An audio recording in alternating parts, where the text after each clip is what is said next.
আসসালামু আলাইকুম বন্ধুরা। সূর্যমুখী গাছের কিভাবে তেল হবে সেটা দেখাচ্ছি।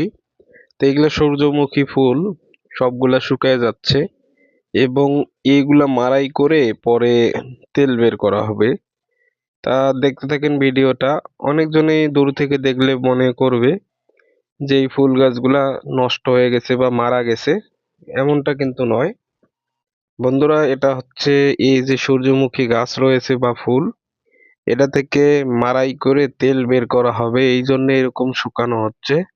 হয়তো আর 1 থেকে 2 দিন পরে বা 5 থেকে 10 দিন পরে এগুলা মাড়াই করা হবে মেশিনে এবং তেল বাইর করা হবে। তো এই যে দেখেন, অসাধারণ দৃশ্যটি আপনাদের মাঝে শেয়ার করতেছি, ভালো লাগবে। তা আমি প্রথমে মনে করছিলাম যে এগুলা মারা গেছে, তারপরে জানতে পারি এগুলা সূর্যমুখী গাছের তেল বের করা হবে। তা সবাই ভালো থাকবেন। আসসালামু আলাইকুম।